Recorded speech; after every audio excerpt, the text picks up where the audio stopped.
We all have the same amount of time, yet some of us seem to make the most of it, while others feel as though time slips away unnoticed.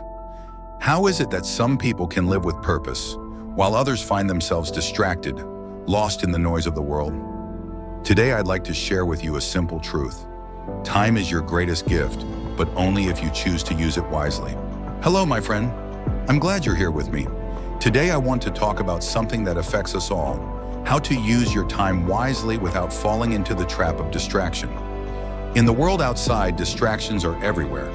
The constant buzz of notifications, the pressure to be everywhere, do everything, be someone else, it all pulls us away from what truly matters. Here in the stillness of this monastery, time moves differently. We do not have the distractions that the world outside does. But even so, I have learned that no matter where we are, we must choose how to spend our time. And this choice, this act of intention, is what makes all the difference. I will tell you a story. When I first came to the monastery, I was no different from many of you. I was overwhelmed by distractions, pulled in many directions. I would sit down to meditate, but my mind would race.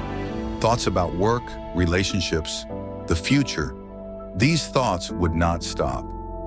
I would sit there, thinking I was meditating, but in reality, I was just busy thinking. And so, I would end the meditation feeling as lost as when I began. One day, an elder monk shared a simple lesson with me. He said, "The mind is like a river. If you stand still in the middle of it, it will carry you away. But if you learn to stand on the bank, you can watch the flow without being swept away." This lesson changed my life. It taught me that distractions are like the current of the river. They are always there, pulling us, but we don't have to be caught in them. Instead, we can observe them from the banks of mindfulness, where we choose not to be carried away. So, how do we begin to use our time wisely? It starts with the simple act of being present. Many times we rush through our days without truly engaging with the moment. We think about the past, the future, or what we should be doing next. But when we learn to stop and pay attention to what is happening right now, everything changes. A simple task like drinking tea becomes a moment of mindfulness, a chance to slow down and connect with the present. Ask yourself, when was the last time you truly paid attention to what you were doing? When was the last time you gave your full attention to a task, to a conversation, to a moment of silence? Time, when used wisely, is not about multitasking or rushing. It is about slowing down and giving each moment the attention it deserves. A wise person does not scatter their energy, they focus it.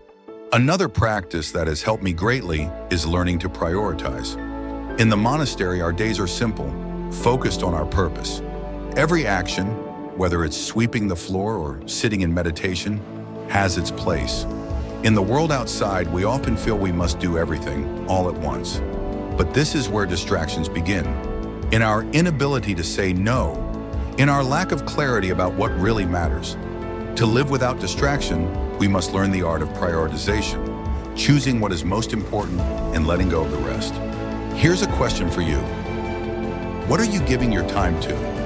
Is it in alignment with your values, with your true purpose? Often we give our time away to things that do not serve us, to activities that only drain us, to distractions that pull us in every direction. When we learn to say no to things that do not matter, we create space for the things that truly feed our souls. The final lesson I want to share with you is the power of stillness. In this noisy world, stillness might seem like an impossible luxury, but it is in stillness that we reconnect with ourselves, where we find clarity and purpose. Even just a few minutes of stillness each day can help you clear away distractions and focus on what truly matters. I encourage you to make time for stillness, whether through meditation, nature walks, or just sitting quietly for a few minutes. So, my friend, remember these 3 lessons. First, be present. Give your full attention to the moment you're in, and you will find that time becomes more meaningful. Second, prioritize. Decide what truly matters and make space for it. And finally, embrace stillness.